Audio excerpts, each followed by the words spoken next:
반갑습니다. 낭독과 감상의 시간 진이의 소리글방 시작합니다.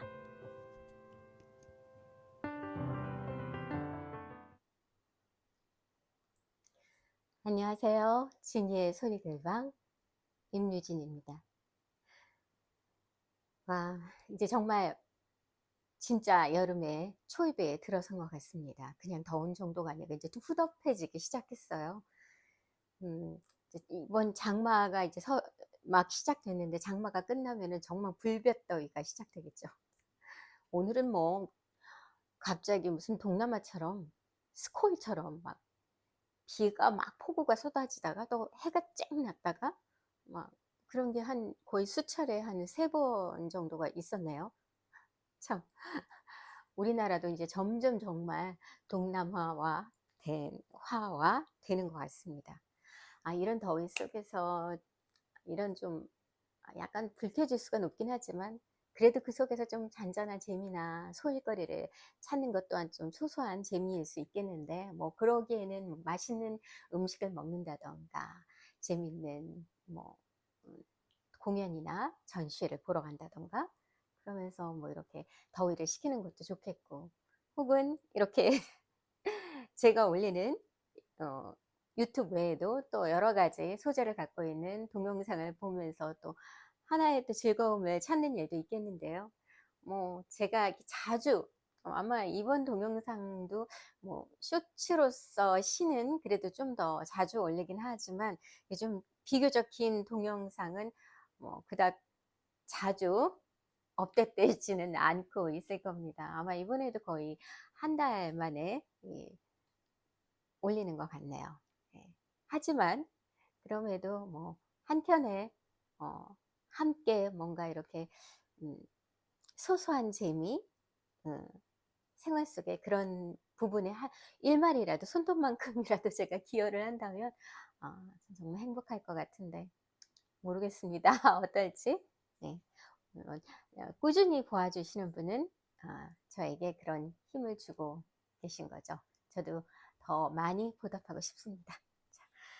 자, 오늘 그래서 너무 앞에 서두가 길었나요? 네. 오늘 소개해드릴 책은 단편 소설집이에요. 네, 주디 할머니라는 박완서 작가님의 단편 소설집입니다. 뭐, 이, 이 작품집은 문학동네에서 발간을 했고요. 어, 올해 2026년도에 그간에 한 7, 80년도에 나온 박완서 선생님의 그런 단편들 중에 우리나라를 대표하는 아주 유명한 그런 소설가들에게 31명에게 작품을 추천을 받아서 그 중에 한 10작품을 선별해서 이렇게 작품으로 엮은 책입니다. 이 도서의 표제작이 주디 할머니인데요. 물론 이 작품 주디 할머니라는 제목의 작품이 이 안에 들어있고요. 뭐 그 외에도 한 9작품 정도가 더 있습니다.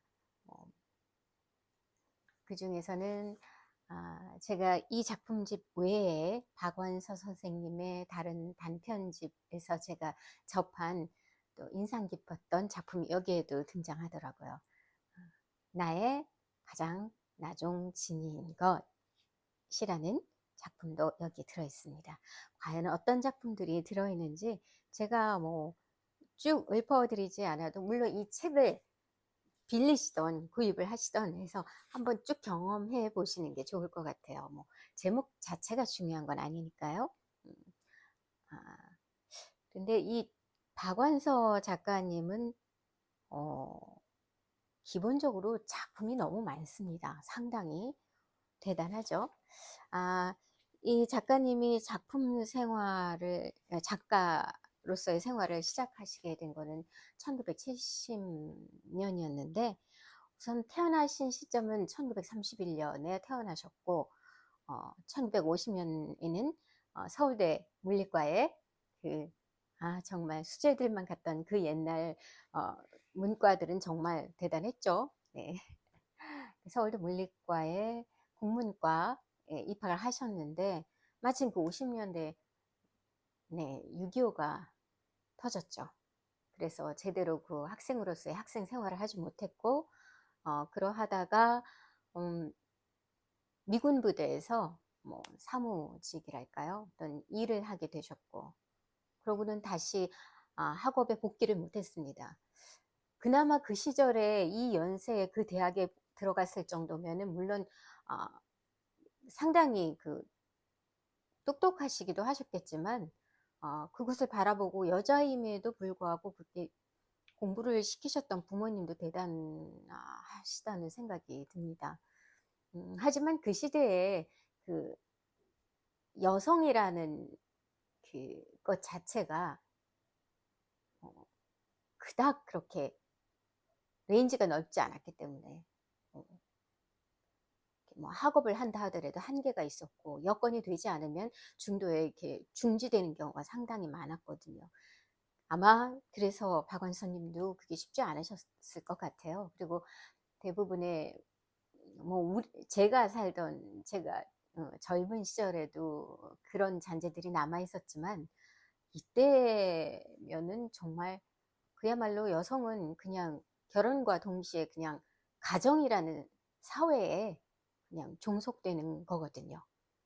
그렇기 때문에 박원서님은 뭐 그렇게 계속 학업을 이어가시지 못했던 것 같고 그런 와중에 비교적 어, 늦은 나이인 40세 1970년에 여성동화, 여성 잡지 있죠. 지금은 여성동화가 있는지 모르겠어요. 예전에 제 기억에는 뭐 여성동화가 있었고 뭐 주부생활이라는 것도 있었고 뭐 그런 잡지가 있었거든요. 그 여성동화를 통해서 어, 등단을 하셨는데 제목이 많은 분들이 많이 알고 계실 거예요. 장편소설 남옥입니다. 예, 그 남옥을 통해서 등단을 하셨고 어, 물론 저희 나라 우리나라의 많은 그 유명한 작가들은 그 유수의 정말 문학상을 적어도 한 개 이상 다 이렇게 수상을 하셨잖아요. 물론 박완서님은 정말 많이 수상하셨습니다. 뭐 이산 이상문학상 할 것 없이 뭐 한국문학작가상 외에도 뭐 황순원 문학상 그리고 98년대는 1998년도에는 보관문화훈장도 받으셨고요. 그 외에도 우리가 미처 알지 못하는 여러 가지 문학상을 정말 많이 수상하셨습니다. 그렇게 많은 상을 수상하셨다는 거는 물론 굵직굵직한 어, 그런 어떤 작품상 외에도 어, 많은 사람에게 읽혀졌기 때문에 많은 사람에게 읽혀졌다는 것은 또 그만큼 상을 많이 휩쓰셨다는 것은 새로운 작품을 또 많이 내신 거겠죠. 제가 이렇게 작품의 어떤 그 계보를 보면은 그 작품의 발자취가 너무 많아서 셀 수 없을 정도로 많습니다. 단편집, 단편도 너무 많고 수필도 당연하고요. 장편도 그렇고 정말 우리나라를 대표하는 여류 소설가임에는 정말 누구도 부인할 수 없습니다. 정말 많은 작품을 내진 않으셨지만 정말 큰 대하 소설을 쓰신 여류 소설가로서의 박경리 그분과는 또 다른 결로서 우리나라 여류 소설가의 정말 가장 대표인 분이 아니신가 해요. 그래서 이런 박완서님은 정말로 그야말로 아주 활발한 작품 활동을 하셨는데 이 작가라는 직업이라고 해야겠죠. 직업이라는 게 그렇게 어, 무작정 그렇게 작품을 많이 쓸 수만은 없잖아요. 아무리 쓸 능력이 된다 하더라도 여러 가지가 걸립니다. 일단은 작가로서의 이름을 어느 정도 알리고 난 다음부터는 좀 더 조심스러워지죠. 어떤 상황도 많이 의식하게 되고, 어, 여러 번 자기 검열을 하게 됩니다. 그런 만큼 조심스러워서 작품을 내는 것을 쭈뼛쭈뼛 하게 되고, 그래서 그런지 뭐 그 당시 뭐 6, 70년대에 이렇게 등단하신 작가분들이 한때 막 이렇게 인기를 끌다가 점점 작품을 내는 그런 빈도가 줄어들면서 끝까지 그 긴 시간 동안에 그렇게 꾸준히 작품을 내시는 분들은 거의 드물었던 것 같습니다. 그러고 보면 어쩌면은 이 작가님은, 박완서 작가님은 이 작품 활동이라는 게 그냥 직업인으로서의 작품 활동이라기보다는 하나의 토해내지 않으면 안 되었음직한 자기 치유, 그런 부분이 혹시 강하지 않았을까, 이런 생각도 해보거든요. 내놓지 않으면 이 안에 갖고 있는 것이 너무 무거워서 하나의 어떤 승화, 카타르시스, 개인적인 카타르시스와 더불어 그것을 통한 어떤 독자들에게 사회적 카타르시스도 같이 나누게 되는 계기, 그런 것을 불러일으키는 그런 효과를 주신 분이 아닌가 해요. 작가들이 처음에 작품 활동을 시작할 때는 어떤 본인이 가진 어떤 경험을 통해서 그 경험을 통한 나름의 어떤 그런 삶에 대한 무게감, 내지는 아니면은 뭐 자신의 삶의 어떤 방향성, 이런 것을 자기 표현이라고 하죠. 자기 표현 혹은 어떤 승화, 카타르시스, 이런 것, 그리고 힘든 작품 활동 끝에 나온, 정말 산고를 거쳐서 나온 그 작품을 마주했을 때의 어떤 그 쾌감, 그런 것으로 인해서 작가 활동을 하게 되는 것은 누구나가 어떤 비슷하겠지만, 그것을 지속적으로 이어간다는 것은 또 다른 얘기거든요. 잘은 모르겠으나 아마도 이 작가 박완서 작가님은 그냥 직업인으로서의 작가가 아니라 하지 않으면 안 되는, 해야만 숨쉬고 살 수 있는 그런 게 바로 어떤 다른 표현으로 빌자면 글쟁이, 그야말로 글쟁이가 아니었나, 이런 생각이 듭니다. 자, 그래서 오늘 소개하고 낭독해드릴 바로 이 주디 할머니. 이 주디 할머니는 왜 주디 할머니인가? 이 작품의 주인공이 할머니입니다. 할머니는 손녀딸이 있어요. 너무나 사랑하는 손녀딸. 그 손녀딸의 이름이 바로 주디입니다.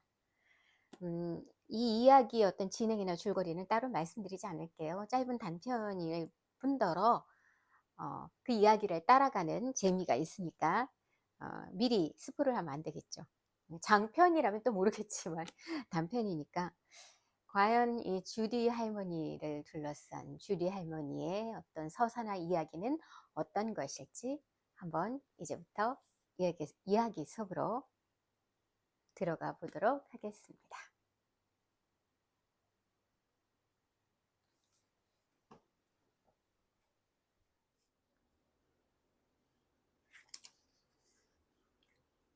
주디 할머니. 주디 할머니의 일과는 국판 크기로 확대해서 패널한 주디 사진하고 뽀뽀하는 것으로부터 시작됐다. 할머니에게 주디가 하나밖에 없는 손자이거나 맞손자도 아닌데 할머니는 유난히 주디만을 애지중지했다. 해외에 흩어져 살고 있는 할머니의 장성한 5남매 중 막내만 빼고는 다 결혼해서 아이를 두셋씩 두고 있으니까 주디도 그 중에 하나일 뿐이었다. 할머니가 혼자 사는 아파트 거실 장식장엔 제각기 단란하게 사는 4남매의 가족 사진과 막내의 독사진, 그리고 연전에 돌아가신 영감님의 독사진까지 도합 6개나 되는 번쩍거리는 자개 액자가 진열돼 있어서 사뭇 근검했다. 가까이서 모시고 있건 멀리 떨어져 있건 자식처럼 튼튼하고도 화려한 울타리는 없다는 생각을 보는 사람마다 저절로 하게 했다. 사진 속의 손자녀의 수는 도합 10명이었고 주디는 그중 맏아들의 막내딸이었다. 10명의 손자녀 중에서 주디가 몇 번째인지는 할머니도 자주 헷갈렸다. 할머니에게 그건 별로 중요하지 않았다. 할머니는 1년에 한 번씩은 자손들을 두루 만나러 해외 나들이를 하는데 그때마다 주디가 할머니를 가장 반기고 따르고 입에 혀처럼 시중 들고 헤어질 땐 눈물을 뚝뚝 흘리며 서러워하기 때문에 할머니도 그렇게 주디라면 푹 빠져 헤어나질 못했다. 그래서 주디 사진만은 딴 사진들처럼 한자리에 울타리가 되어 버티고 있지 않고 하루에도 몇 번씩 옮겨 다녔다. 밤엔 물론 할머니의 침대머리에 놓였고 낮에는 장식장에 놓였다가 전화대에 놓였다가 탁자에 놓였다가 부엌 식탁 위에 놓였다가 했다. 담배 피우는 사람의 재터리를 끼고 다니듯 잠시라도 가까이에 있지 않으면 허전해하는 할머니를 보다 못해 몇 장 더 뽑아서 여기저기 조석으로 할머니 발길 닿는 데마다 놓아두라고 일러주는 사람도 있었다. 그러면 할머니는 모르는 소리 좀 작작 하시오. 끼고 다니는 것도 낙이라오. 하는 것이었다. 또 늙은이라고 아이들은 괴는 대로 괴게 마련이라오. 하기도 했다. 할머니는 딴 손자녀의 이름은 제대로 기억을 못하는지 자주 헷갈려서 이랬다 저랬다 했다. 알렉산더니 캐서린이니 하는 서양 이름을 발음하기가 서툴러서만은 아닌 것 같았다. 할머니는 쉬운 영어 몇 마디쯤은 여보란 듯이 적소에 써먹을 줄도 알고 미제물건 상표도 젊은 사람 못지않게 잘 알아보는 신식 할머니였지만 손자의 서양 이름만은 안 잊고 온 생각을 금할 수 없는 상투적인 주체성 같은 걸 가지고 있었다. 그러나 주디만은 예외였다. 주디는 쥐띠였다. 할머니에게 주디는 서양 이름이기 전에 쥐띠라는 가장 동양적인 애칭이었다. 주디가 쥐띠라면 올해 10살이 됐을 텐데 사진 속의 주디는 서너 살이나 되었을까. 깜찍하게 예쁜 얼굴에 천사 같은 눈을 가진 계집애였다. 보는 사람마다 그 미모에 감탄했다. 아무리 묵석 같은 사람도 마음으로부터의 찬탄의 말을 안 하고는 못 베길 만큼 무고함과 아름다움이 뛰어나 사람을 깊이 빨아들였다. 그 사진만 보면 할머니가 주디만을 편애하는 게 조금도 유난스럽지 않은 자연스러운 인지상정으로 받아들여졌다. 할머니가 혼자서, 아니 주디와 마주 앉아서 커피 한 잔과 빵 한 조각으로 느지막한 아침 식사를 하는데 초인종이 울렸다. 누구요? 사모예요. 상환이 엄마예요. 할머니는 혼자 살고 인심 좋고 또 젊은 엄마들을 앞지르게 유식해서 이사 온 지 1년도 못 됐건만 같은 층에 사는 이웃들이 흉어물 없이 드나들고 따랐다. 아침이세요? 점심이세요? 아침 겸 점심이지 뭐. 애기게 아침 겸 점심을 곡을 잡수세요? 그러다 덜컥 알아눕기라도 하면 어쩌려고 그러세요?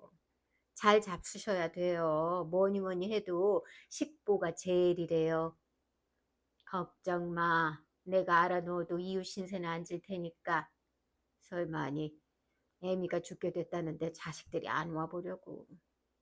어머머, 뭔 말씀을 그렇게 섭섭하게 하실까? 제가 뭐 할머니 시중 들게 될까봐 겁이 나서 이러는 줄 아시나 봐. 정말 할머니 건강이 걱정돼서 여쭙는 말씀인데. 알아, 알고 말고. 내가 이웃정 뜻은 걸 왜 몰라.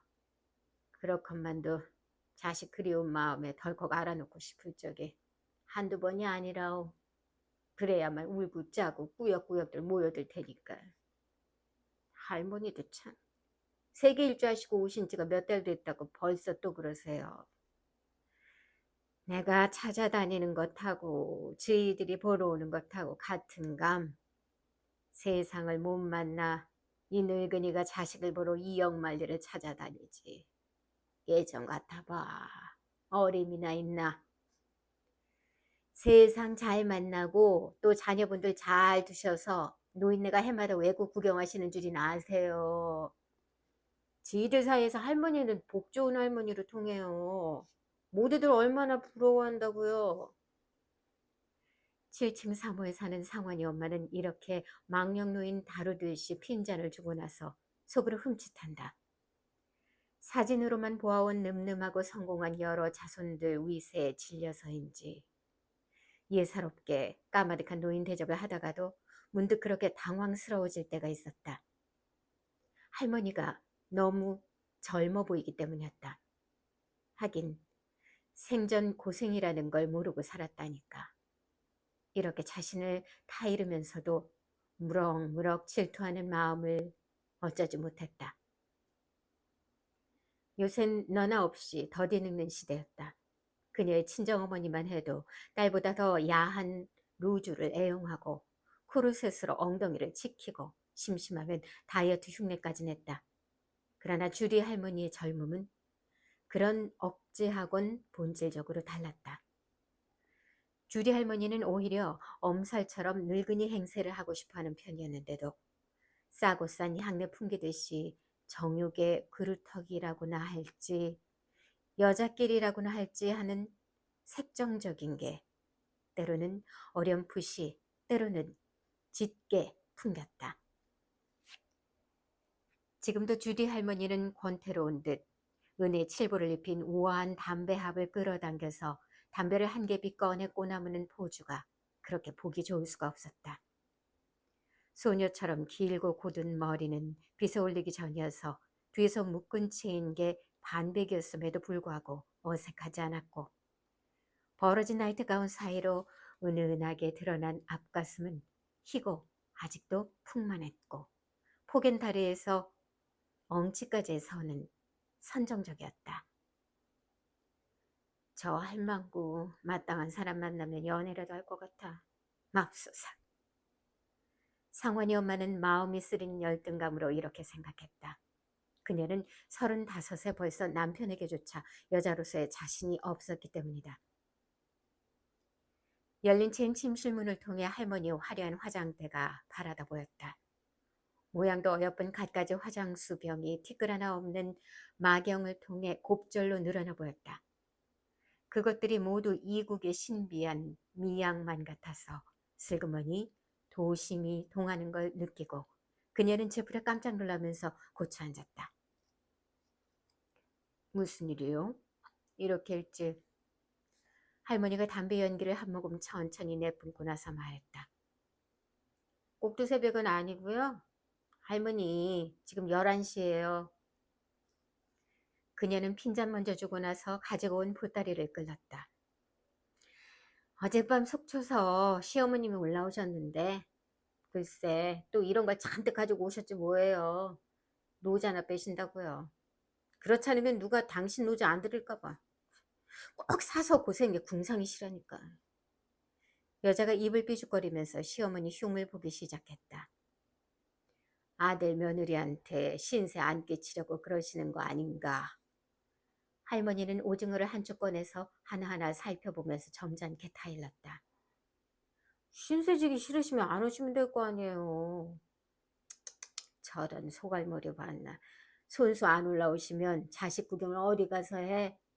치사한 걸 무릅쓰고라도 보고 싶은 게 자식 새끼 얼굴인걸. 자네도 더 늙어야 알게 되네. 할머니는 오징어를 큰 걸로 2축이나 내놓으면서 짐짓 불쾌한 얼굴로 나무라기를 계속했다. 주리 할머니 오징어를 무척 좋아하시나 봐. 늙은이 놀리지 마라. 틀리로 오징어 맛만 모르는 지가 언제라고. 다리만 하나 씹어도 관자놀이부터 욱신대는 걸. 근데 웬걸 2축이나 팔아주세요? 우리 주디가 좋아하거든. 크리스마스에 붙이려고 한복은 한 벌 해다 놨는데 코알에 진상이 빠져서 그러지 않아도 국립 중이었는데 마침 잘 됐어. 어머, 미국에 붙이시려고요? 그럼 아주 이 창난젓도 같이 붙이죠. 시려 냄새 나는 거 포장하기도 귀찮고 우님도 많이 들고 좋아할지도 모르겠고 이제 자식 새끼들 식성을 잊어버린 지도 오래야. 할머니는 오징어 값과 함께 갈쭉한 오렌지 주스 한 컵과 과자 그릇을 가지고 나왔다. 여자는 할머니에서 오렌지 주스를 얻어 마실 때마다 이거야말로 진국이다. 이런 것만 마시니 안 늙지 하는 생각을 푸념처럼 되풀이했다. 여자는 오징어를 한꺼번에 두 축이나 팔고도 일어서지 않고 머뭇거리는 게 더 볼 일이 남아있는 것 같았다. 할머니, 막내 아드님 아직 좋은 소식 없어요? 무슨 좋은 소식? 아이, 총각 좋은 소식이야. 뻔하잖아요. 제 맘대로 좋은 소식이 있을 수 있나? 살기들 세상이 좁다고 제멋대로들 여기저기서 흩어져 살지만 아들이고 딸이고 짝은 하나같이 내 손으로 직접 골라서 채워줬으니까 막내도 미리 그런 각오하고 연애할 엄두도 못 내는 눈치야. 알고 있어요. 그렇게 엄하게 키우셨으니까 그만큼들 성공을 한 거 아니겠어요? 그래서 말씀드리는 건데요. 단도직입적으로 말씀드리자면 제가 중매를 사려고요. 스탠포드에서 박사과정 밟고 있는 우리 막내 중매를. 할머니의 오만한 태도에 여자는 얼핏 비굴해지려다가 새롭게 가다듬으면서 말했다. 네, 그 막내 아드님 말이에요. 교수도 가문으로 보나 학벌로 보나 인물로 보나 어디 내놓아도 꿀릴 데 없으니까 제가 이런 말씀 드리는 거예요. 바로 제 외사촌 동생이거든요.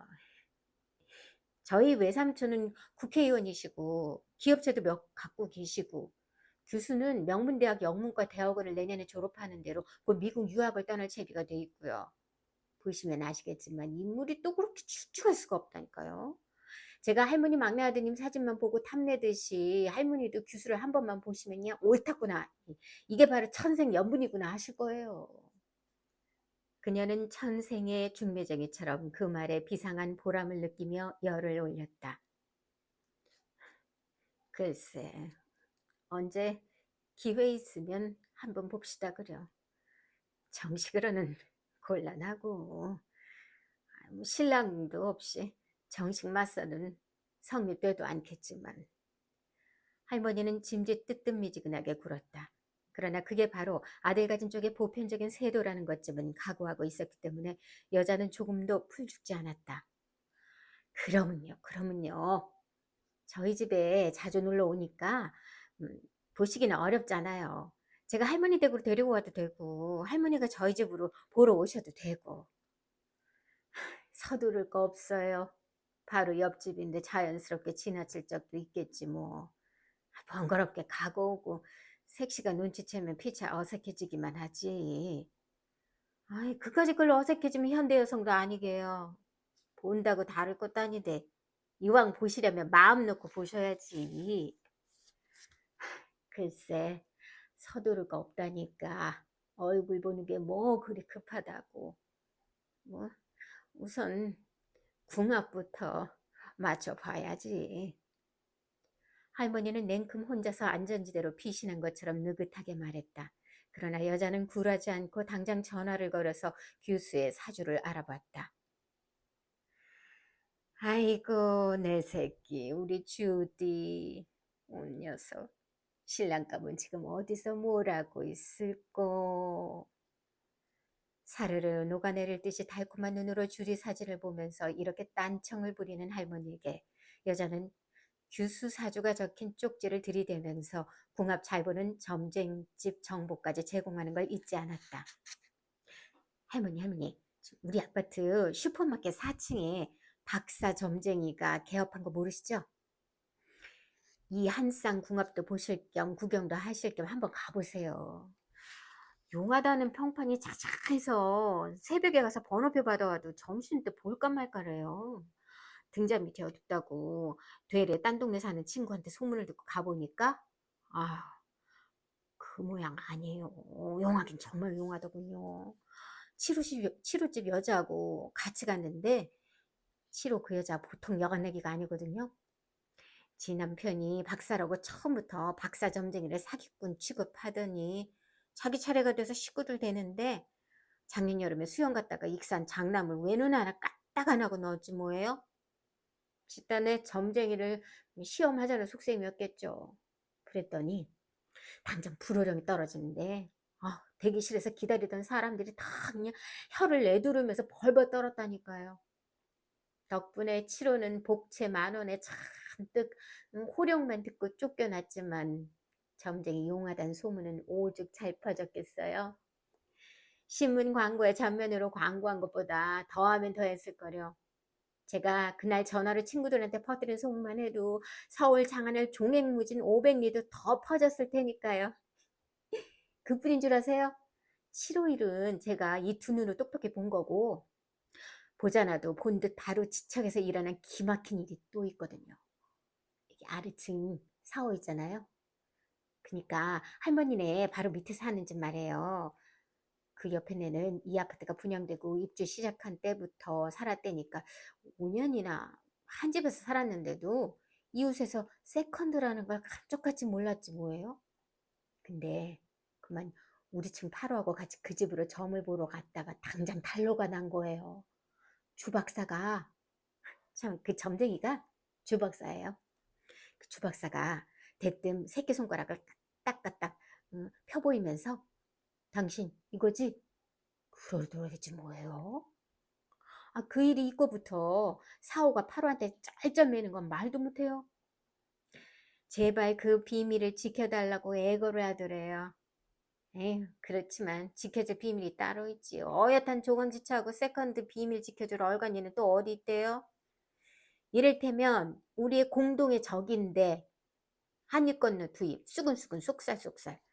지금은 우리 아파트에 그 여자 아는 사람 치고 그 일 모르는 사람이 없다고요. 자신이 그 수근수근에 얼마나 활발하게 참여했다는 걸 증거라도 하듯이 그 여자의 입담은 정력적이었다. 할머니는 곱게 그린 눈썹을 살짝 찌푸리고 그 여자의 수다를 대범하게 들어넘겼다. 일남이녀를 둔 의학박사인 맏아들, 아들만 둘을 둔 공학박사인 둘째 아들, 스탠포드에서 물리학을 전공 중인 아직 총각인 막내 아들, 그리고 외교관인 남편 따라 두 아이와 함께 이태리에 살고 있는 성악을 전공한 큰딸, 화가 남편 따라 파리에 살고 있는 역시 화가인 둘째 딸. 이들 쟁쟁한 자식들의 사진이 근검하게 울타리 쳐진 가운데서 할머니는 기품을 잃지 않고 그 혼담에 별로 탐탁지 않은 눈치를 보임으로써 영검한 점쟁이 소문까지 묵살하려 들었다. 그 여자는 더 이상 치근거리지 않았다. 혼담에 있어서 몸이 단쪽이나 여자 쪽에서 조금은 저자세야 한다는 걸 알고 있었지만 그게 지나치면 죽도 밥도 안 된다는 것도 알고 있었기에 충분히 우는 떼어놓았겠다. 당분간 관망만 하고 있을 각오를 하고 있었다. 주디 할머니 생활은 변함이 없었다. 주디를 사랑하고 필요와 취미 오락을 겸해서 쇼핑을 다니고 법회나 교회도 가끔 나가고 영화 구경도 다니고 집에서 텔레비전을 보거나 멀리 있는 아들, 딸들한테 애정과 훈계를 겸한 긴 편지를 쓰기도 했다. 그러나 보다 많이는 햇볕 따뜻한 베란다나 어린이 놀이터 벤치에서 뜨개질로 소일했다. 긴 대바늘로 빛깔고 온 푹신한 털실을 느릿느릿 그러나 쉬지 않고 뜨고 있는 할머니를 보면 누구나 따뜻한 미소를 지었다. 그리고 물었다. 아유 예쁘기도 해라. 누구 거예요 할머니? 누구 거야? 우리 주디 줄 거지. 그러나 할머니의 생활은 조금씩 속으로 흔들리고 있었다. 할머니는 조금씩 조심스럽게 일정한 생활 밖에 어떤 지점으로 끌려가고 있었다. 할머니는 이상하도록 흥분해서 슈퍼마켓 4층을 갈팡질팡하다가 갑자기 목류병에 깨어난 것처럼 자신이 왜 거기 있는지 몰라 우두망차를 한 적이 자주 있었다. 4층엔 건강연구소니 자연식연구소니 토룡탕연구소니 심지어는 인생문제연구소까지 알쏭달쏭한 각종 연구소가 있었고 결혼상담소, 부녀자 조회, 또 꽃꽂이 강습소 같은 것도 있었다. 인생문제 연구소가 바로 주일신 박사의 점집이라는 걸 할머니는 마침내 알아냈다. 매표소처럼 생긴 창고에서 번호표를 받고 번호표에 예약된 시간에 맞춰 갔는데도 대기실엔 여자들이 대여섯 명이나 기다리고 있었다. 할머니는 그 여자들이 묻지도 않았는데 변명처럼 더듬더듬 늘어놓았다. 막내 아들 궁합을 보러 왔다고. 벌써 몇 년째 외국 나가 있는 녀석이 어떻게 된 게 제가 데리고 살 색시를 꼭 이 늙은 애미한테 골라 보내라니. 외국물 헛먹었지. 애미가 고르려니 선 보고 궁합 보는 그 구닥다리 집밖에 할 게 있어야지. 연애도 못하는 주제에 박사는 어떻게 하겠다는 겐지. 할머니도 박사가 왜 그리 대단하고 그렇다고 그러세요? 점쟁이까지 박사인데. 대기 중에 여자가 별로 악의 없이 이렇게 말하고 킬킬거렸다. 할머니도 어색한 긴장을 풀고 따라 웃었다. 대기실은 넓고 조용하고 집기들이 모두 무게 있는 고급품이었다. 할머니가 노인답지 않은 예리한 시선으로 이런 것들을 살폈다. 중앙에 놓인 넓은 원탁 한가운데 있는 빙글빙글 돌릴 수 있게 특수하게 설계한 원통형의 잡지꽂이엔 각종 여성지와 패션 잡지, 백화점 사보 등이 꽂혀 있었고 여기저기 자유롭게 놓인 소파는 푹신하고 안락했다. 그러나 양쪽 벽면을 가득 채운 유리문 달린 책장 속에 빽빽한 술, 두꺼운 원서와 고서, 역학 서적은 그 화려한 여성지들이 결국 고객에 대한 친절이 아니라 얕잡음이란 느낌이 들게 했다. 볼만한 건 또 있었다. 다른 한쪽 벽은 상담실로 통하는 작은 문을 빼고는 온통 사진으로 뒤덮여 있었다. 맨 가운데 걸린 사진은 그림 200호는 됨직한 크기인데 주 박사가 박사학위 받을 때의 사진이었다. 미국서 철학박사 학위 수여식이란 제목까지 붙어 있었지만 어느 대학까지는 밝히지 않고 있었다. 큰 사람을 둘러싼 작은 사람들도 다 박사학위와 관련 있는 사람들이었다. 큰 사진 속엔 주 박사 말고도 박사모를 쓰고 학위를 수여하는 코 큰 사람과 그것을 지켜보는 또 하나의 코 큰 사람, 도합 세 사람이 실물대로 들어있었다. 주 박사도 훤칠한 미남이었고 학위를 두는 사람들도 영화배우처럼 멋있는 표정이 풍부한 얼굴을 하고 있었다. 그들 세 사람의 공통된 표정은 행복하고 인자하고 그리고 네 마음 내가 알고 내 마음 네가 알지. 눈으로 이렇게들 말하고 있는 것 같은 그 무한한 친밀감이었다. 그 친밀감은 화면을 넘쳐 할머니의 까닭없이 주눅든 마음까지 슬금슬금 넘으며 부드럽게 어루만지는 것 같았다. 상담실 속에서 땡 하고 벨이 울리고 누군가가 할머니 차례예요 하고 일러줬을 때는 할머니는 완전히 위신이 회복해서 도전적이면서도 친애감 넘치는 태도로 상담실 문을 들어섰다. 철학박사 주일심이란 작의 명판이 놓인 넓은 테이블 저 너머에 주 박사는 사진 속의 얼굴보다 약간 작고 피곤한 얼굴로 앉아 있었다. 박사모 대신 대모래가 가까스로 그의 위험을 지켜주고 있었다. 할머니는 능숙하게 다리를 포개고 앉아서 핸드백을 뒤졌다. 선생님, 미안합니다. 벌써 너무 많이 들었는지 제 자식 생년월일을 적어 놓은 걸 봐야 알겠다니까요. 자식들이라고 어쩌면 하나같이 어미 곁을 떠나 외국 나가 사니 생일 차려줄 일 없어진 지가 10년도 넘으니 그럴 수밖에요. 맨 밑에 있는 수첩을 꺼내느라 핸드백을 쑤시는 동안 덩달아서 항공우편 봉투들이 꾸역꾸역 빠져나오고 있었다. 마침내 수첩을 꺼내 펴들고 맏아들 내외부터 차례차례 신수를 보기 시작했다. 아드님을 잘 두셨군요. 참 잘 두셨어. 드문 사주입니다. 10명에 하나, 아니 100명에 하나 있을까 말까 한 사주인데요. 어디 가서 물어봐도 그러더군요. 실제가 또 그렇고요. 이렇게 시작해서 어느 틈에 주객이 전도되고 말았다.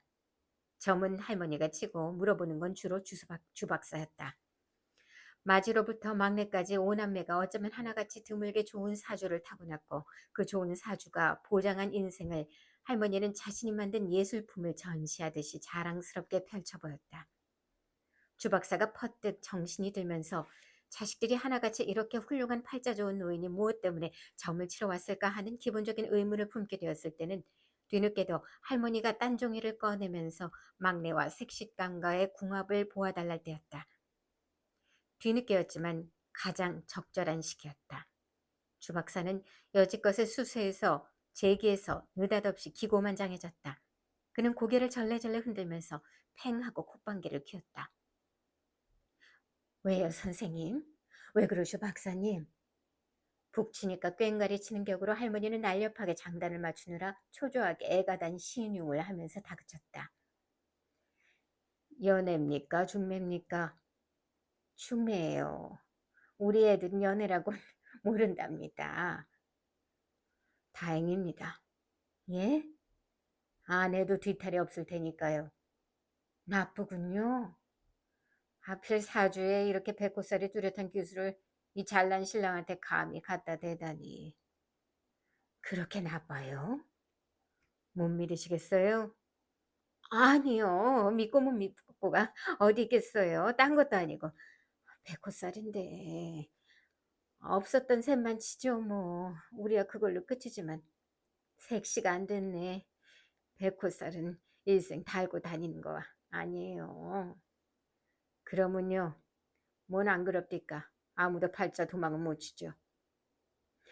그렇지만 하필 그 흉한 백호살을 안 됐네. 좋은 집안에 나무랄 데 없는 기수인데.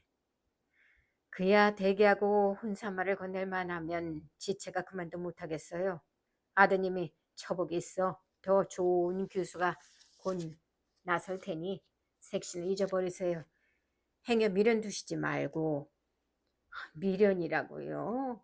제 자식 먼저 귀하지 않은 사람이 어디 있다고요? 아무튼 박사님을 찾아뵙기가 천만 다행이에요. 정말 고맙습니다.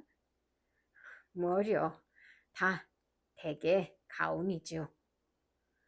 상담실을 돌아오는 할머니는 들어갈 때 도전적인 태도가 말끔히 가시고 오로지 친화감만이 넘치고 있었다. 할머니는 자애롭고 친화감이 철철 넘치는 시선으로 주 박사가 박사학위 받는 사진과 대기 중인 여자들을 다시 한번 천천히 훑어보고 주 박사의 인생문제 연구소를 물러났다. 세상만사 모든 것, 처녀의 저주받은 백호살하고까지 능히 화해하고 어루만질 수 있을 것 같은 자신감으로 할머니의 걸음걸이는 10년은 더 젊게 보였다. 할머니를 태우러 내려온 엘리베이터 속에서 마침 상환이 엄마가 내렸다. 아유, 주디 할머니 어디 갔다 오세요? 상환이 엄마는 혼자가 아니었다. 친구는 배웅하기 위해 아래층까지 내려온 모양이었다. 할머니는 무슨 말을 하려다 말고 그 친구의 얼굴을 보자 후딱 엘리베이터로 오르고 말았다. 상환이 엄마가 무슨 말을 할 사이도 없이 엘리베이터는 문이 닫히고 이내 문자반이 켜지기 시작했다. 너 그 할머니 아니? 그녀의 친구가 호기심이 번들거리는 얼굴로 물었다. 옆집 할머니야. 주디 할머니라고. 주디? 그게 개니 고양이니? 개는? 그럼 새? 얘 좀 봐. 너 언제부터 동물 애호 취미가 그렇게 대단했니? 주디는 그 할머니 손녀야. 미국에 살고 있는. 아, 얼마나 예쁘다고. 천사 같아. 손녀? 그럼 입양을 했나? 아, 내가 아까부터 무슨 얼빠진 소리야. 자식이 5에 손자 손녀가 자그마치 10명이 되는데 무슨 욕심에 입양까지 하니? 아, 참, 그 주디라는 이름 때문에 그러는구나. 걔가 서양인 줄 알고? 아니야. 순종 대한민국 씨야. 근데도 왜 있잖아. 우리나라 사람들 외국물 몇 년 먹으면은 이름부터 갈아버리는 거. 그러고도 일제 36년에 창씨 개명이 어쩌고 비분관계할 자격들이 있나 몰라. 명색이 박사인지 지식인인지가 그 모양이니. 얘 수다 좀 그만 떨고 내 얘기 좀 들어봐. 상원 엄마는 자기 수다에 자기가 도취하는 버릇 때문에 그제서야 친구의 수상쩍은 태도를 눈치채고 물었다. 너 혹시 주디 할머니하고 전부터 아는 사이 아니니? 아는 사이? 알면 이만저만 아는 사이니? 우리 큰아버지 소실이었잖아. 너희 큰아버지? 그래, 우리 큰아버지. A상사 창업주에다 장관 경력이 없니, 국회의원 경력이 없니, 화려하게 사시는 어른답게 다 들어먹고 돌아가셨지만 아마 저 할망구가 반은 넘어 빼돌렸을 거야. 여전히 호화판으로 산다는 소문은 듣고 있지만 이 정도의 아파트라면 뭐 별로다 얘. 하긴 혼자 몸이니까 30평도 과람하긴 하긴. 과람하긴 해. 그럼 자식들은? 자식은 배우지도 못했어. 워낙 자식 바라고든 소실도 아니었고. 테크닉이 보통이 아닌가 봐. 저 소실 들어앉히고부터는 그냥 우리 큰아버지 그 팔남봉이 마음 잡으셨으니까. 재산만 너무 많이 빼돌리지 않았으면 지금까지도 큰 집하고 의지하고 좋게 좋게 지낼 수도 있었을 텐데. 그럼 큰 집 자식들이 지금 미국 있니? 아니, 자식들이라야 단지 남매인데 딸은 시집가서 그런 데로 살고 아들은 아버지하고 저 할망구가 껍데기만 남긴 업체를 어떻게 이렇게 세워보려고 무진 고생만 하다가 결국은 남의 손에 넘기고 지금은 아들한테 밥이나 얻어먹는 처량한 늙은이 신세란다. 저 할망구를 보니까 내 씨앗을 본 것처럼 그냥 이가 갈리네. 한바탕 그냥 들부시고 가게. 너 좀 도와줄래? 아서 불쌍한 할머니야. 돈만 많으면 다가 아닌가 봐. 불쌍해. 나도 한번 그래본 소리야. 할머니도 상환이 엄마 친구가 누군지를 알아보았다. 할머니가 허둥지둥 돌아온 방은 변함이 없었다. 주디의 사진은 나갈 때 놓아둔 대로 식탁 위에서 천사의 미소를 띠고 있었고 장식장에 질비한 가족 사진은 변함없이 근검했다. 할머니는 그 한가운데서 그 모든 것을 둘러보았다. 그러나 할머니의 눈은 아무것도 보고 있지 않은 것처럼 공허했다. 할머니는 식탁 의자에 앉으면서 식탁 위로 몸을 던졌다. 식탁이 기우뚱하면서 주디 사진이 바닥으로 떨어졌다. 그러나 할머니는 듣지 못했다. 할머니 귓속에선 여자들의 수많은 입이 쑥덕거리고 깔깔거리는 소리가 한 덩어리의 날카로운 아우성이 되어 점점 기승스러워지고 있을 뿐이었다. 곧 죽을 것 같아 혼자서, 할머니는 혼자서 죽을 것 같은 공포감이 힘이 되어 겨우 몸을 일으켰다. 할머니 둘레의 모든 것은 그대로 있었지만 할머니에겐 아무것도 보이지 않았다. 할머니는 그게 조금 더 이상하지 않았다.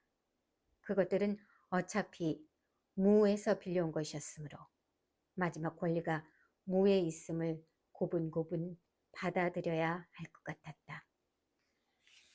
그래도 할머니는 거의 촉감만으로 전화기를 찾아 다이얼을 돌릴 수가 있었다. 이사장이야? 난데 우리 아파트 좀 급히 처분해줘야겠어. 물론 대신 하나 사줘야지. 혼자 살아도 큰 게 낫겠어. 이웃을 봐야 하니까. 상종 안 해도 이웃은 이웃 아니야. 이웃에 정 떨어지니까 한시가 급해. 처분될 때까지 농장에 내려가 있을까 봐 밑제도 할 수 없지. 부탁해. 말이란 건 좋은 거였다. 말을 하니까 한결 기운이 났다. 그래, 난 다시 울타리를 칠 수 있을 거야. 새로운 울타리를. 할머니는 서둘러 간단한 여장을 꾸렸다. 짐을 챙기느라 흩어진 잡동사니를 발로 대강 끌어모았다. 그중엔 주디 사진도 있었다. 할머니는 개의치 않았다. 그건 그냥 잡동사니일 뿐이었다.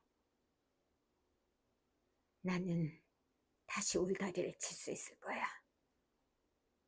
할머니는 오로지 그 생각만 했다. 1981년.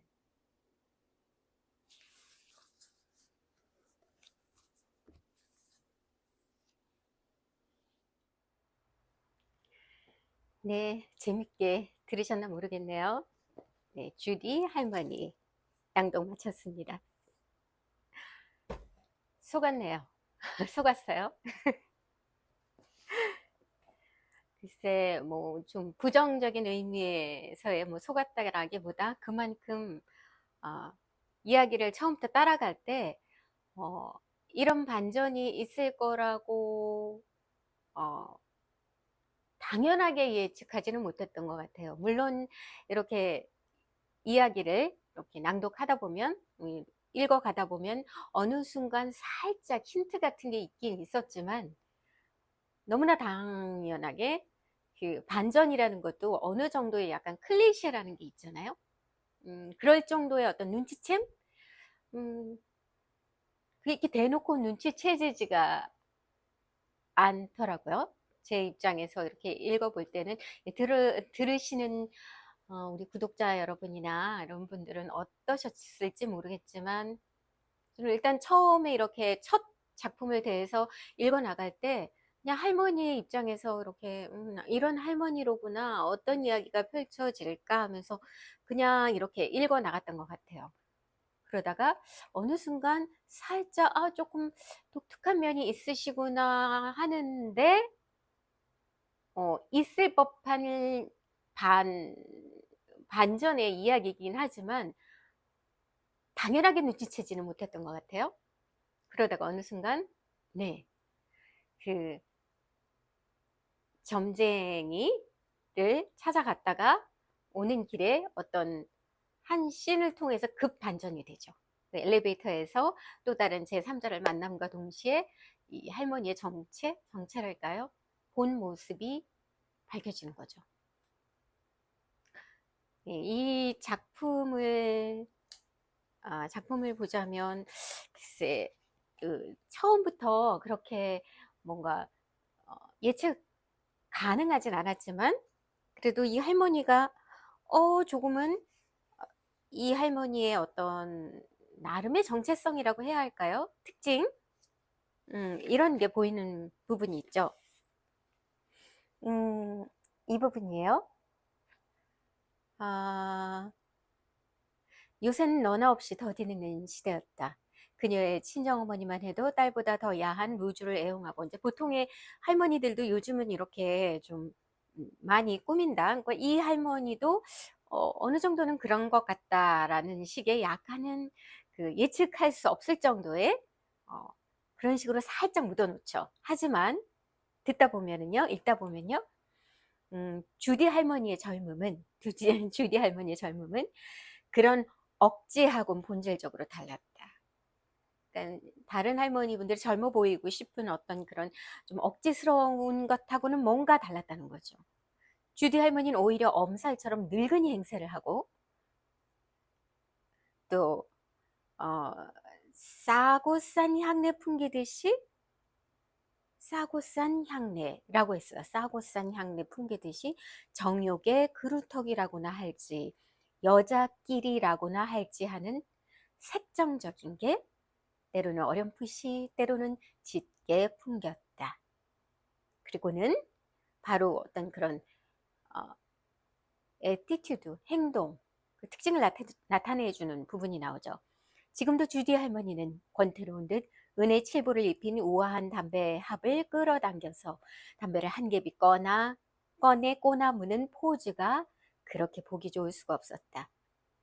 너무나 자연스러운 거죠.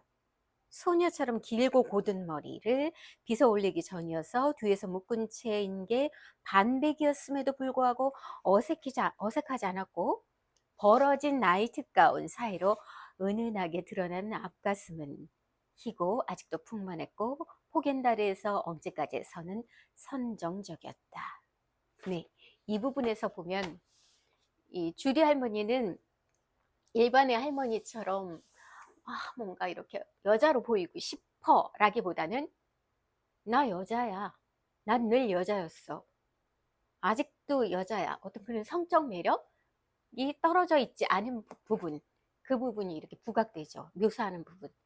그러니까 뭔가 남달랐다는 것. 그냥 이것만 봤을 때는 그런 할머니가 있을 수도 있지라고 생각할 수도 있지만, 결국은 이게 어느 한편에서의 어떤 그 실마리, 이 주디 할머니가 결국은 세컨드라고 하죠. 그런 입장이었잖아요. 본처 외에 첩이라고 할 수 있는, 또 거기 그 얘기를 보면은 정말 뭔가 남자를 잘 다루는, 그래서 그 큰아버지가 푹 빠졌었다, 뭐 이런 얘기가 나오잖아요. 그런 만큼 뭔가 이제 여성적으로서의 어떤 그렇게 상당히 능수능란한, 그랬다고 하는 부분과 뭔가 이렇게 연결이 되죠. 이 박완서 선생님은 이 부분을 뭔가 이렇게 복선 아닌 듯이, 뭐 암시 아닌 듯이, 어, 음, 하나의 키가 아닌 듯이 그냥 쓱 집어넣는데, 결국은 알고 보면 그게 상당히 중요한 부분이었다는 것을 나중에 반전을 보면 알 수 있는 것 같습니다. 그리고 이 작품의 특징을 보면,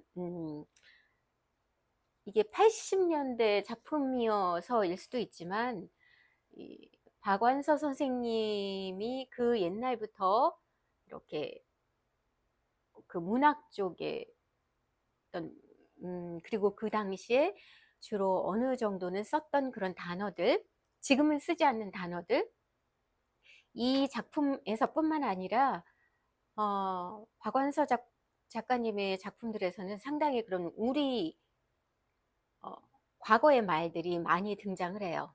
단어들이.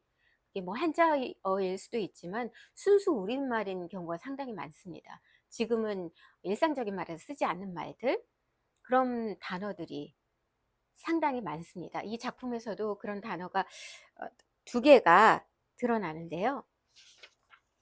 처음에 첫 페이지에 보면은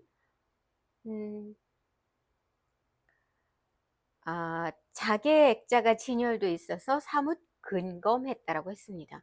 보통 우리가 쓰는 단어에서 근검하다는 근검 절약하다의 그 근검이잖아요.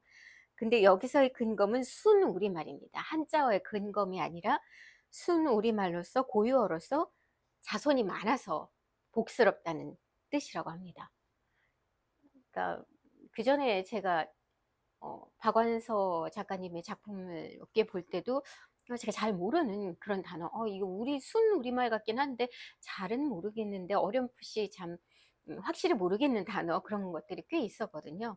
근데 여기서도 그런 단어가 이렇게 등장을 하죠. 그리고 또 하나 좀 낯선 단어가 또 있는데요. 과람하다라는 얘기가 나와요. 과람. 보통 구어체에서 우리가 많이 쓰는 말은 과분하다고는 말하지만 과람하다라는 말은 잘 쓰질 않죠. 근데 이 과람하다는 뜻은 과하고 넘친다, 뭐 이런 뜻인 것 같아요. 80년대에도 과연 이 단어를 그닥 많이 쓰지는 않았던 것 같습니다. 저도 그 시절을 지내왔지만 과람하다는 표현은 잘 안 썼거든요. 그러니까 박완서님의 주목할 점은 제가 봐도 이제는 점점 쓰지 않아서 사라져가는 그런 단어들을 불쑥불쑥 이렇게 작품에 등장시킨다는 거죠. 물론 그때도 남아있는 단어이긴 했으나 그 당시만 해도 이 단어들이 굉장히 빈번하게 쓰진 않았다는 거죠. 쓰이긴 쓰였지만 이제는 거의, 이제 지금 현재는 거의 보여지질 않는 단어지만요. 그만큼 어떻게 보면 이 박완서님은 우리나라의 어떤 사라져가는 말들을 많이 이렇게 선보이신다고 할까요? 음, 사람들이 이렇게 말이라는 것은 사용하기 편한 대로 쓰게 되잖아요. 그러다 보면은 퇴색돼지고 없어지는 그런 단어들이 있는데, 수많은 그런 편리에만 치중하지 않고 많이 보존하는 입장에서 본다면은 박완서 선생님의 그런 풍성한 단어들은 주목할 만하다라는 생각이 듭니다. 그리고 이 작품에서도 나타나지만 박완서님은 어떤 사회 속에서의 어떤 인물이라기보다 인물을 통해서 어떤 사회를 투영하는 나름의 어떤 방법, 기법이지 있지 않은가, 그런 생각이 들어요. 어쩌면 그게 특히나 여성을 중심으로 할 경우에는 상당히 협소하잖아요. 사회 속에서의 어떤 역할이라는 게 특히나 그 당시에는 정말 그 가정적으로, 가정이라는 테두리가 사회, 거의 사회의 전부일 수밖에 없는, 설사 밖으로 나온다 하더라도 그것이 굉장히 제한적이기 때문에 어, 결국은 그 여성이 겪는 어떤 그런 환경을 통해서 그 사회를 투영할 수 있게 되는 거죠. 만약에 그게 이제 좀 음, 남성 작가의 입장이라면 좀 더 이렇게 폭 넓게 이렇게 거시적으로 보면서 하나의 인물을 그 중에서 돌출해 내기가 더 수월할 수 있겠지만, 음, 이게 장점이 될 수도 있고요. 여성 작가, 여성의 입장에서 본다면, 어, 한 여성을 통해서 그 여성이 경험한 어떤 사회적인 어떤 음, 접점이랄까, 부딪힘, 여러 가지 부분들을 그 하나의 인물을 통해서 설명하는 게 아닌가 싶습니다. 거기에는 물론 음, 가족을 통한 것도 있고, 어, 그 주인공이 접하는 주변 사람, 대부분의 어떤 작품들이 주변 사람을 통해서 이루어지지만, 어, 특히나 음, 사회를 통한 인물에 집중을 하는 게 아니라 인물을 통한 사회에 집중을 하는 부분이 어떤 그 작가님의 하나의 조금 특징이랄 수 있지 않을까라는 좀 생각이 듭니다. 그러니까 이제 개인의 삶을 통해서 사회 구조를 나름 캐치할 수 있게끔, 그래서 사회 속에 개인을 이해하는 게 아니라 개인을 통해서 사회를 이해할 수 있게끔 하는 것이 아닌가, 이런 생각이 이 작품을 통해서 결국 이 주디 할머니의 어떤 그 진정한 자기가 아닌 보여지는 나로서, 지금도 보여지는 나에 사람들이 많이 치중하지 않습니까? 뭐 남녀 할 것 없이 그런 것들 때문에 어떤 면면의 사건들이 많죠. 뭐 학력을 속인다던가, 뭐 여러 가지 일종의 사기성이 있는, 위조도 많이 하고, 그런 것들이 결국은 어떤 그런 여기에 나오는 울타리라고 설명을 하죠. 주디 할머니가 어떤 자기를 설명할 수 있는 안전장치, 그 안전장치는 결국은 나를 무시하지 않고 내가 이 정도의 지위가 된다는 어떤 그 진짜 나가 아닌 만들어진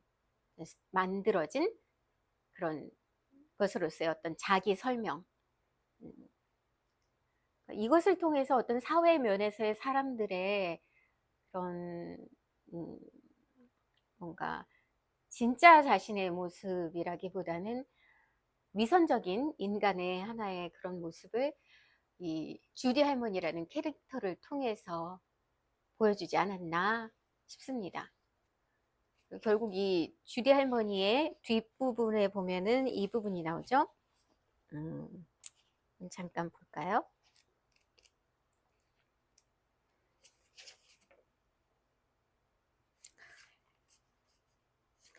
할머니에겐 아무것도 보이지 않았다. 할머니는 그게 조금도 이상하지 않았다.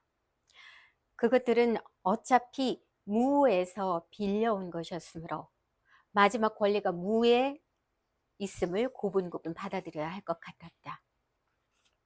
그리고 또 이제 뒷부분에 보면, 그래, 난 다시 울타리를 칠 수 있을 거야. 새로운 울타리를. 그리고 짐을 챙기느라 흩어진 잡동사니를 발로 대강 걸어 모았다. 그 중엔 주디 사진도 있었다. 할머니는 개의치 않았다. 그건 그냥 잡동사니일 뿐이었다. 나는 다시 울타리를 칠 수 있을 거야. 할머니는 오로지 그 생각만 했다. 울타리, 나름의 안전장치, 나를 설명할 수 있는 좀 더 보여지는 모습에서 본인이 갖고 있는 그 모습보다 좀 더 꾸며지고 다른 사람에게 상당히 좀 크고 높아 보일 수 있는, 그래서 상당히 많이 꾸미죠. 그 자식, 물론 그 시대에 우리 어머니들은 특히나 그 남편, 자식이 어떠냐에 따라서 본인을 설명하는 경우가 많습니다. 물론 지금도 그런 것은 많이 잔재해 있죠. 그런 만큼 이 주디 할머니 입장에서는 자기가 갖지 않은 것을 가진 것이냐 울타리를 치기 위해서는 그 가식적인 장치들이 필요했던 거죠. 그 안전장치. 그 중에는 가족 사진, 특히 자손이 많은 손자, 그리고 하나같이 다 성공한 그런 자녀들.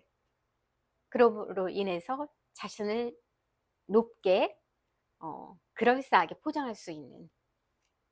근데 결국 뒷장면을 보면 그렇다고 해서 이렇게 본인의 모습으로 뭔가 변하는 게 아니라 또 장소를 바꿔서 새로운 안전장치인 울타리를 만들고자 하는 게 여기 암시적으로 나옵니다.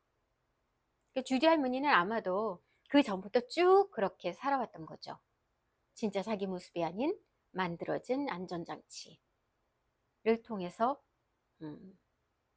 가식적인 위선적인 자신의 모습이지만 그것 자체에 만족하고 자기 자신이 마치 그런 양 자기 자신을 속여가면서.